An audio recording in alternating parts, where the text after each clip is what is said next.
Hi, I'm Emily. I've been a professional psychic for over 10 years and a practicing psychic for a lot longer than that, and I'm here to make spirituality easy, simple, and fun for you and take out a lot of the guessing game, doubts, and honestly misinformation that exists out there. Today, we're talking about spiritual routines. Do you actually need one?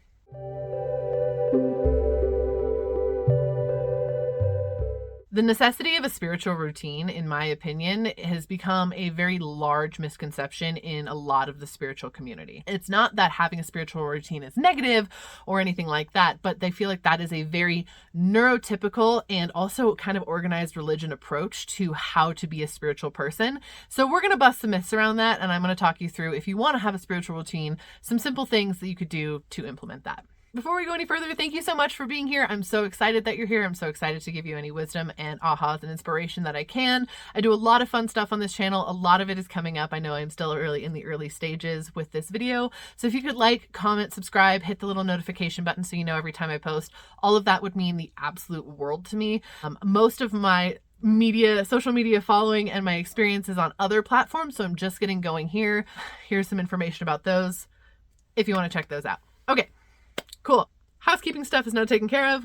We can dive into it. So let's talk spiritual routines. If you've been in the spiritual community for any amount of time, you've heard of these, period. Whether that is people who say they meditate for 10 minutes a day, or they do yoga, or they talk to their guides, or, they do a card pull every single day, and then they do a Reiki on themselves. I mean, there's so many different variations. However, a lot of the consistent branding around this concept is that you need a spiritual routine in order to live a more spiritual life. Couple things with this. Anytime someone tells you you have to do something in order to achieve a more spiritual life, I want you to just let it just disperse. Let that limiting belief just release from you, because you do not need it. The rules of spirituality don't exist. I've said this before. I will say it again. There isn't rules. There's not rules to being a spiritual person, other than try not to hurt anybody.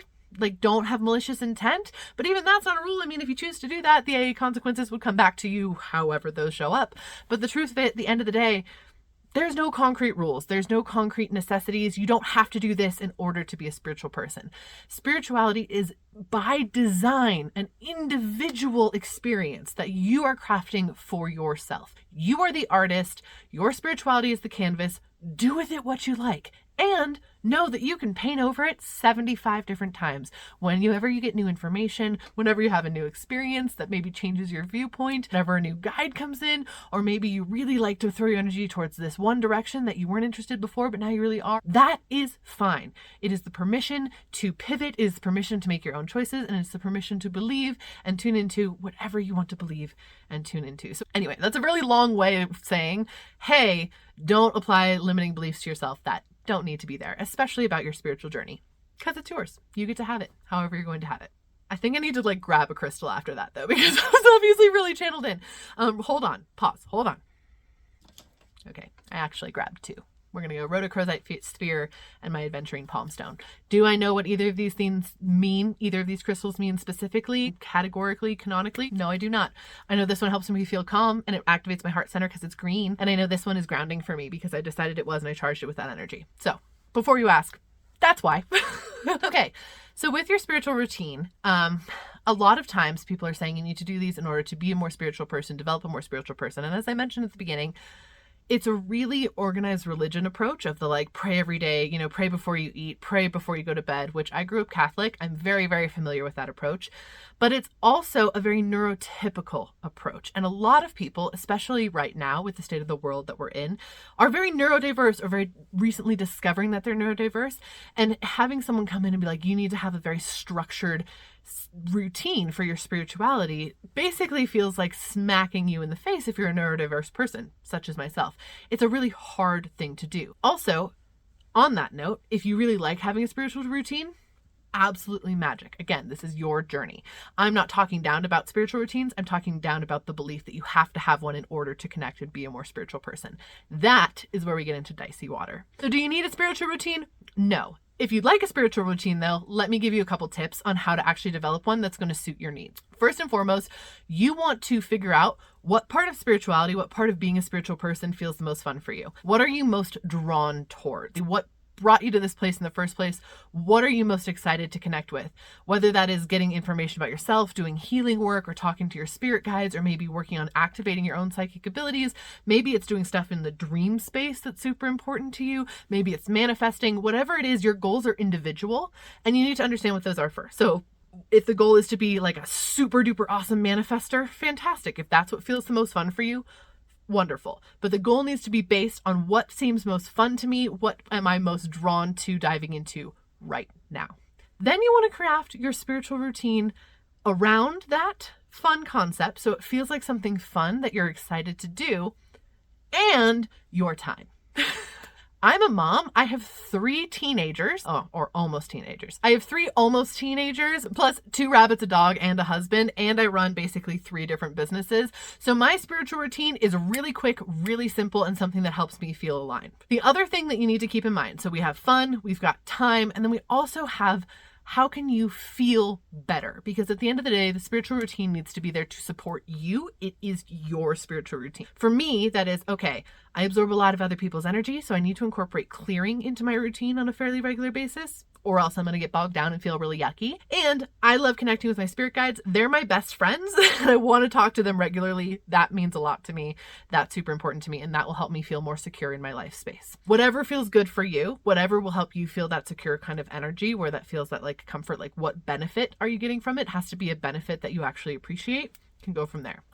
Those are the 3 kind of things you want to look at when designing your spiritual routine. Now, if you have a lot of time and you want to spend an hour meditating and then an hour at yoga, and then you want to do some channel journaling for 30 minutes and that feels good to you, you have my full blessing. I think that's freaking fantastic. Good job. If you have 5 minutes while you're washing the dishes to ask your guides a couple questions, and that's your routine for the day because you know that you've at least done something spiritual and in the favor of your growth, that is also fine. It doesn't have to be some long, drawn out, structured thing. In fact, the best spiritual routines work within the structure of your current day. So every time I go to the restroom, I also clear my energy because, again, I said my clearing my energy is really, really important to me. So I clear my energy so that I can leave the bathroom with only my energy and not everybody else's that's attached onto me. Also, I talk to my guides throughout the entire day. What should I wear right now? What should I have for lunch? What's going on with this? Should I do action on this or should I not do action on this? Another thing I do is with a lot of decisions I have to make, I do a lot of muscle testing, which is me directly communicating to my higher self via my muscles. I can do a whole video on that if you want a video on that.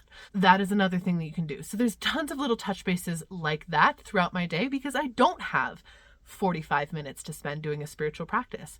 Even though I am a professional psychic, this is my job. I do channeling for people all day long. This is the best spiritual practice I got. The other thing I will do is when I do my channeling or do those things, and this can be with your work as well, in order to stay aligned and in the moment, I'll light an incense and I'll light a candle. And that way I'm like, okay, now I'm in my safety bubble. This is my work zone. That's how simple your spiritual routine can be. It's not something that has to be this grand thing, and it's still going to help you grow because you're doing something. Now, if you miss a day, so okay, no big deal at all. If you miss a day, by all means, that is totally fine. Go back to it tomorrow. Or if you miss a day because it's starting to feel daunting or overwhelming, readjust. Be like, okay, that actually doesn't feel good anymore. I don't like doing a card pull in the morning anymore. It's for some reason feeling daunting, and now I missed a couple days and now I'm feeling very stuck in it. Don't. Instead, in the morning, as you're taking your morning shower, do a little energy clearing, release the stuff from the day, or as you're eating breakfast, just do a little activation over your food, or just ask your food to manifest good things for your day for you. That is enough spiritual routine that you need. If it doesn't feel good, you don't have to do it right now. You genuinely don't. And that's not meaning you're less of a spiritual person or that your spiritual growth is stalling out. Because it's not. It just means that you're adapting to a very, very hectic earth life that you do still have to exist in while being a spiritual person. Those are the things to keep in mind when developing a spiritual routine. And again, if you want to go bigger with this, go bigger with this. The big thing I want to point out though, just before we sign off on this video, before I leave you today, is that your routine will and should, if you do implement it, change over time. It's going to change over time because you're going to change over time. The things that sustained you yesterday might not be the things that sustain you 3 months from now because you've grown and changed as a person. So make sure whatever it is feels mutable. You can change it if you need to. Know that you have that permission from your higher self, your guides, from me via the internet, whatever you need to feel aligned with that, you can change. That's okay. And so can your spiritual routine. Now, if you're someone who's like, I don't want to do a spiritual routine at all, that sounds like handcuffs and it sounds awful. It feels like a way to perpetuate guilt or anything like that. Just do it when the fancy strikes you. That's totally fine. If you're like, I need to do a card pull, maybe it's a full moon, I don't know, or maybe it's just a day that you've had and you're like, I need to pull some cards. Fantastic. Maybe you're like, ooh, I'm really excited to dive into something spiritual today. I'm going to do an astral projection meditation. Wonderful. Does that mean you have to do one every day in order to stay aligned with that? No. It is okay to follow your fancy with spirituality. It is okay to play hopscotch and jump from one thing to the next if you want to. You don't need to know everything about everything when you're starting out.